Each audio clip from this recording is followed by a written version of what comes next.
చేసే అంత నిర్ణయం నేను దేనికి తీసుకున్నాను, అతనేం చేసినాడు. మాది అన్నమయ్య కడప జిల్లా ఓబులవారిపల్లి మండలము ఐలరాజపల్లి హరిజనవాడ గ్రామం మాది. ఓకే, నా కూతురు పుట్టింటాంచి 11 సంవత్సరాల నుంచి మా అత్తమామే చూసుకుంటా ఉన్నారు.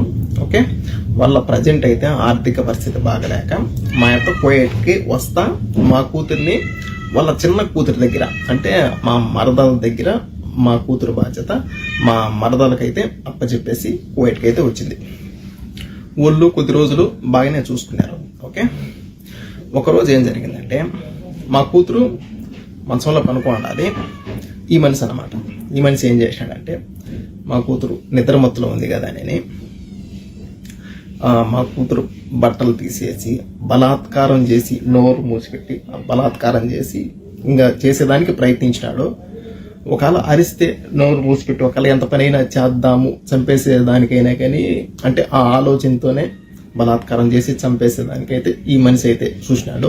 ముందుగానే నా కూతురు నిద్ర మత్తులో ఉంది, అందులో మళ్ళీ నోరు మూసిపెట్టేసినాడు, బట్టలు తీసేసినాడు. నోరు మూసిపెట్టే తలకి ఊపిరాడకుండా భయపడిపోయింది అనమాట. ఏం జరుగుతున్నదో ఏమో భయపడిపోయి ఒకపారిగా అరిసేసింది బుజ్జమ్మ అని. మా మరదలను అయితే అరిసేసింది. మా మరదలో వచ్చింది. అప్పుడు మా మరదలు వచ్చి ఇప్పుడు బిడ్డనైతే దగ్గరికి తీసుకొని ఏం జరిగిందంటే అప్పుడు బుజ్జమ్మ తాత అయితే ఈ మాదిరి చేసినాడు, బట్టలన్నీ తీసేసినాడు, పట్టుకోరాని చాట పట్టుకొని ఒత్తుతా ఉన్నాడు. నాకైతే నొప్పి వచ్చినది, భయం వేసింది. బుజ్జమ్మ నోరు మూసిపెట్టేసినాడు. నేను భయపడిపోయి గట్టిగా అరిచినాను.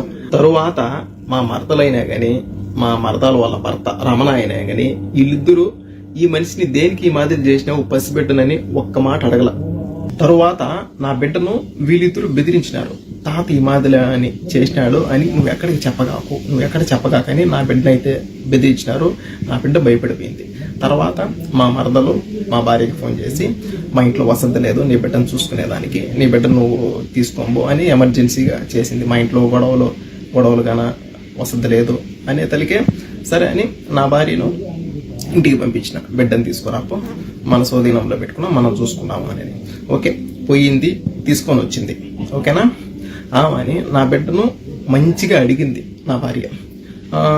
అసలు ఏం జరిగింది, వాళ్ళు ఏమన్నా కొట్లాడుకున్నారా, ఇన్ని రోజులు బాగానే చూసుకుంటా ఉన్నారు కదా, సడన్ గా దేనికి ఈ మాదిరి ఏంది, నేను ఊరికి చెప్పనులే, భయపడగాకు, అసలు ఏం జరిగింది, వాళ్ళ కాళ్ళకి ఏమన్నా రచ్చలా అని నా భార్య చిన్నగా అడగడం వల్ల నా కూతురు చెప్పేసింది, అమ్మా నేను నిద్రమత్తులో ఉన్నాను, తాత బట్టలన్నీ తీసేసినాడు, ఇక్కడ పట్టుకొని చెస్ట్ దగ్గర ఊతినాడమ్మా, ఇంకా చెప్పరాని ప్లేస్లో పట్టుకొని గట్టిగా ఊతినాడమ్మా, అరుచానని ఇట్లా మూత పెట్టేసినాడు, చేతితో మూతేసినాడు, నాకు భయం వేసిందమ్మా, ఈ మాదిరి చేసినాను, తర్వాత బుజ్జమ్మకి చెప్పినాను అని అప్పుడు చెప్పింది నా కూతురు. ఇంకా తర్వాత నేను చట్టాన్ని గౌరవిస్తా. ఓకే, మనము డైరెక్ట్గా ఇలా అని వెళ్ళకూడదు, వాళ్ళ పైకి రచ్చకెళ్ళకూడదు, మనము చట్టపరంగా వెళ్దాం.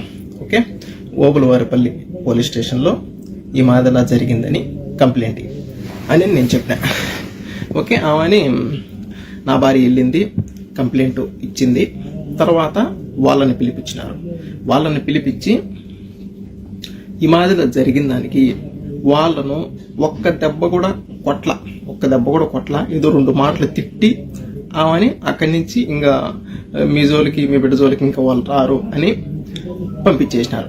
ఎవరిని వల్ల ఆడ పంపించేసినారు. ఓకే, ఆమెని ఆ రోజు ఇంటికి వచ్చిన తర్వాత మరుసటి రోజు నా భార్య కోయేటికి రావాలి మళ్ళీ రిటర్న్. ఓకేనా, ఆ రోజు నైట్ ఏం జరిగిందంటే ఇది ఒక ఆడబిడ్డ పరువు అనమాట. ఇది ఒక ఆడబిడ్డ మానానికి సంబంధించిన వీడియో, బయట పెట్టుకోకూడదు కానీ పరిస్థితి వచ్చింది. ఓకేనా, బయట పెట్టుకునే పరిస్థితి వచ్చింది. ఓకే, తర్వాత వీళ్ళిద్దరు లక్ష్మీ రమణ వీళ్ళిద్దరు భార్యాభర్తలు మాట్లాడుకొని అంటే మా భార్య సైడ్ బంధువులకు ఫోన్ చేసి ఈ మాదిరిలా వాళ్ళ బిడ్డను మా మామ ఈ మాదిరి చేసినాడు, అందుకని ఓబులవారిపల్లి పోలీస్ స్టేషన్లో కంప్లైంట్ ఇచ్చింది మా యొక్క, మేము పోలీసు వాళ్ళకు డబ్బులు కట్టి కేసు కంప్లీట్ చేసుకొని మేము బయటకు వచ్చినాం అని ప్రతి ఒక్కరికి మా భార్య వాళ్ళ సైడ్ బంధువులకి ఫోన్ చేసి మాట్లాడుతూ ఉంది. ఈ మాదిరి ఎంత పరువు తక్కువగా ఉంటుంది మాకు. మా బిడ్డ పబ్లిక్ చేసేది ఇదొకటి, వాళ్ళిద్దరు. నెక్స్ట్ ఇంకొకటి పోలీసు వాళ్ళకు డబ్బులు కట్టి మేము బయటకు వచ్చినాము ఈ మాదిరి కంప్లైంట్ ఇస్తే అని, అదొకటి. 2 ఓకేనా.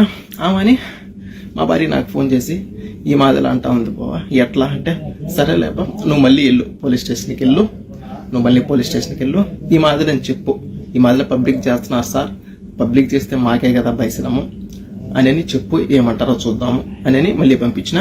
వెళ్ళింది, సార్ వాళ్ళతో చెప్పినాము.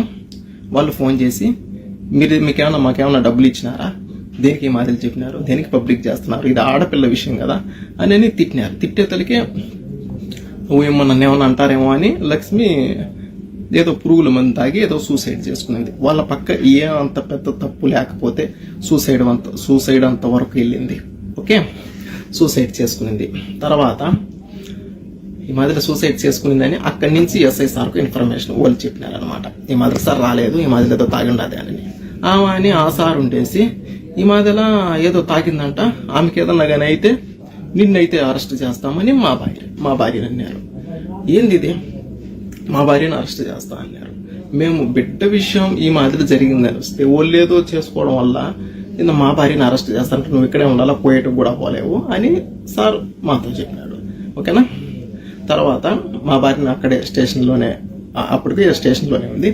తర్వాత లక్ష్మిని అంటే మా మరదల్ని హాస్పిటల్కి తీసుకెళ్ళి అంతా బాగైన తర్వాత మళ్ళీ తీసుకొని వచ్చినారు. తర్వాత సార్ ఉండేసి ఇంకా బాగుండదు అట్లే, ఇంకా నువ్వు కూడా వెళ్ళిపో ఇండియాకు, ఇంకా ఈ గొడవలు ఏమొద్దు అని మళ్ళీ పంపించేసినారు. అక్కడి నుంచి మా భార్యని పంపించేసినారు. ఓకే ఆడికి వద్దు అని పంపించేసినారు. నా భార్య నా బిడ్డకు జరిగిందని పోలీస్ స్టేషన్కి వెళ్తే ఈ మాదిరి అసలు వాళ్ళు ఏం పట్టించుకోవాలా. నెక్స్ట్ ఇంకొకటి ఏదో ఆ ఎమ్మి చేసిన దానికి మళ్ళీ నన్నే అరెస్ట్ చేస్తా ఉండారు అని నా భార్య ఆలోచించి, ఇంకొకటి వీళ్ళిద్దరు భార్యాభర్తలు నా బిడ్డ గురించి మా భార్య సైడ్ బంధువులందరికీ ఈ మాదిరి బయటికి చెప్పి మా మామ ఈ మాదిరి చేసినాడు, కేసు పెట్టింది, మేము డబ్బులు కట్టి బయటకు వచ్చినాము అని ఈ మాదిరి అందరికీ చెప్పి వీళ్ళు చేసింది ఇదొక్కటి. ఇంకా వీళ్ళు పోలీసు వాళ్ళు ఈ మాదిరి అసలు పట్టించుకోవాలా, ఈ మాదిరి ఆడబిడ్డకు జరిగిందంటే ఈ మాదిరి పట్టించుకోవాలా. ఈ రెండు ఆలోచించి ఎవరు సపోర్ట్ చేయలేదు, నా బిడ్డకు ఈ మాదిరి జరిగితే ఎవరు సపోర్ట్ చేయలేదు అని ఆలోచించి నా భార్య సూసైడ్ చేసుకునింది. ఏదో తాగింది, తర్వాత మేము కూడా హాస్పిటల్కి తీసుకెళ్లి ఎలాగాలో ఎంత కక్కించుకొని చిన్నంగా ఎలాగాలో కువైట్కి నేను తెచ్చుకున్నా. తర్వాత అంటే వీళ్ళిద్దరు లక్ష్మీ రమణ వీళ్ళిద్దరు కలిసి అంటే పబ్లిక్ చేసినారు కదా, మా భార్య వాళ్ళ బంధువులకి పబ్లిక్ చేసినారు కదా. ఇంకా ఒక్కొక్కరు చేసి ఈ మాదిరి జరిగిందంట కదా, మీరేం చేయలేదా, వాళ్ళేమో డబ్బులు కట్టుకొని బయటకు వచ్చినారంట, మీరేం చేయలేదా అని ఒక్కొక్క మాటలు మాట్లాడుతూ ఉంటే ఏందిరా ఇది, ఇల్లు అనబోతే ఇట్లా చేసినారు. నెక్స్ట్ ఇంకా చట్టపరంగా చట్టాన్ని గౌరవించి పోలీసు వాళ్ళ ద్వారా వెళ్దాం అనుకుంటే వాళ్ళు ఏం చేయలేకపోయినారు, ఊరికే మాటల వరకు మాట్లాడి పంపించేసినారు. తర్వాత ఏంటి ఇది, ఏం చేయాలో నాకు అర్థం కావడం లేదు. ఆడబిడ్డకి ఈ మాదిరి జరిగితే చట్టం కూడా సీరియస్ గా తీసుకోవాలా, నాకు అర్థం కాల. వీళ్ళు పబ్లిక్ చేసి ఈ మాదిరిలో మాట్లాడుతూ ఉండేది ఒకటి, వీళ్ళు పోలీసు వాళ్ళు పట్టించుకున్నది ఒకటి, అబ్బా నాకేం అర్థం కాల. అని మొత్తానికి ఎట్లయితే ఎట్లా అవుతుందని మొత్తానికి ఒక కన్న తండ్రిగా నిర్ణయం తీసుకున్నాను. ఈ విషయంలో ఎవరు ఏం చేయలేకపోయినా గానీ నా బిడ్డను నేను కాపాడుకోవాలా, ఎవరు సపోర్ట్ నిలబడుకున్నా గానీ నా బిడ్డ సపోర్టు నేను నిలబడాలా. ఒకవేళ నేను వీళ్ళున్నట్టే సైలెంట్ గా నేను ఉంటే ఇంకా నా బిడ్డకి ఈ మాదిరి జరిగిన దానికి ఒక కన్న తండ్రిగా నేను బ్రతికుండి కూడా సచ్చినట్టే లెక్క, నా కూతురు డాడీ ఈ మాదిరి చేసినాడు, డాడీ పట్టుకున్నాడు, డాడీ గట్టిగా పట్టుకో, అక్కడ చెస్ట్ దగ్గర అక్కడ పట్టుకోరాని చోట పట్టుకున్నాడు డాడీ, బట్టలు తీసేసాడు డాడీ, భయపడినా డాడీ, మూసుకున్నాడు డాడీ, నోరు మూత పెట్టేసినాడు డాడీ, భయపడిపోయినాడు డాడీ, ఊపిరాలేదు డాడీ అని చెప్తా ఉంటే ఒక కన్న తండ్రికి ఏ రకంగా ఉంటుందో ఒక్క రొంత ఆలోచించండి. అందులో వీళ్ళు పోలీసు వాళ్ళు ఏం చేయలేకపోయా, వీళ్ళు పబ్లిక్ చేసి ఈ మాదిరిలా మాట్లాడేది ఒకటి. అబ్బా, అప్పుడు నిర్ణయం తీసుకున్నా, నా బిడ్డ జీవితం నాశనం చెయ్యాలి అని అనుకున్నా, అతని జీవితం ఉండకూడదు అని అప్పుడు నిర్ణయం తీసుకున్నా. ఎవరికి తెలియదు నేను ఇండియాకు వస్తా ఉన్నట్టు, ఎవరికి తెలియదు. మా కోయటతో మాట్లాడుకొని ఒక 4 రోజులు సెలవు కావాలని చెప్పి పాస్పోర్ట్ తీసుకొని 2 టికెట్లు నేనే కొనుక్కొని మా భార్యకి కూడా నేను ఎడార్లేకి జాకూర్కి వెళ్తున్నాను అని చెప్పి నేను ఇండియాకు వచ్చిన. కువైట్ నుంచి ఇండియాకు వచ్చి నేను చేసే పని అతన్ని నేను చేసి తర్వాత మళ్ళీ నేను కువైట్కి వచ్చిన. ఒక్కటి ఆలోచించండి, నేను చేసింది ఓకే తప్పే, కానీ దేనికి చేయాల్సి వచ్చింది? ఎవరు దీన్ని పట్టించుకోకపోవడం వల్ల నేను ఈ నిర్ణయము తీసుకోవాల్సి వచ్చింది.